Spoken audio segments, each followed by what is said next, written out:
Okay, I'll try to get a half-decent video of these Black Lace Snakeskins that I'm working on.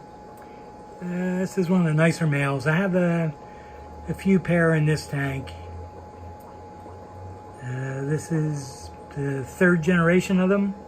This one I would normally cull, even though he's got really perfect dorsal and caudal.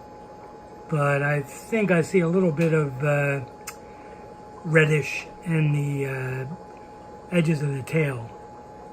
The females I've been separating for ones that exhibit more black in the tail. See if that helps. Try and get a better view. Here's a real light male. This one I put in as one of the breeders because it has less of the black marking in the body. Maybe I get a better look at these while those ones adjust to whatever the hell they're looking at. They seem to be looking at me. And I got a few babies in this tank as well. I have a couple nice males.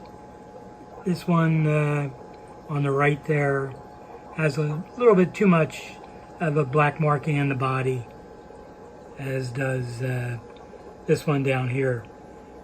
But they're zipping around pretty good trying to find them. And you can see right there's a little too much of that black marking on the body. I really want the lace snakeskin pattern, which you can see in the front part. And you can see this one has a little bit of red at the edge. So these are the ones that are a little bit more promising. And you can see I have a big black like keyhole thing on the side of that one. I have to see how that grows out. And this one is the one that I thought I saw a little bit of reddish right at the very base of the caudal at the bottom. But I'm really happy with everything else as it's developing on these fish. I'm not sure if anybody else has them, but I got them from a series of crosses I made that started with Russian red lace snakeskins and black Moscows. So it's a little tough to just get the males. I keep hiding behind the females. What's up with that? So this one, if he turns to the side, you should get a better look. There we go. Boy, these things don't move much. So it's real nice dorsal on these. The tail, the coloration in the tail grows in spurts, I guess. This one's really doesn't have much wrong with it. But the tail starts growing like a clear spot on the males. And then the coloration will fill in. Because at first I was starting to cull different ones. I didn't like getting so much of a clear spot in the edge of the tail. But this was one of them. And as you can see, that entire tail filled in. So it's something to keep working on. I just try to call out any of the ones that have too much red. But so far I'm really impressed with the dorsals and the caudals on these. I have a few tanks of them, and I have the original parents in another tank. This one is just starting to develop the snakeskin pattern, and I guess he doesn't want to be in a video. So anyway, these will I'll keep working on these, but I can't devote too many tanks to them. So I'm just going to cull kind of heavily once I start seeing what I like.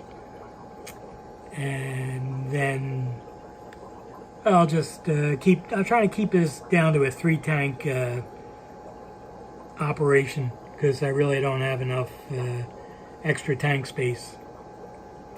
But so far it's promising.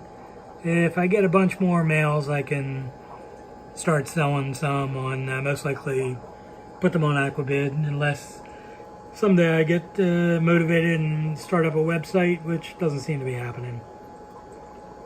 So, but anyway, these are pretty impressive. The Russian red lace snakeskins. Now they don't have a weird spots in the caudal or the side of the body. So this would be one of the original from my line of the red lace snakeskins. You can see they mostly have a solid red dorsal, the pattern in the tail, and a few black spots. So I know that's where the black spots is coming from, but it's not easy to get that out for me, because I'm really trying to just go with the tail size and dorsal size on them and the color.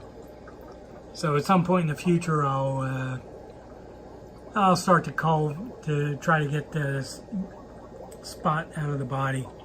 I know it can be done. It's just gonna have to cull pretty heavily to get there. So anyway, that was it. Just a fast video on that. And thanks for watching.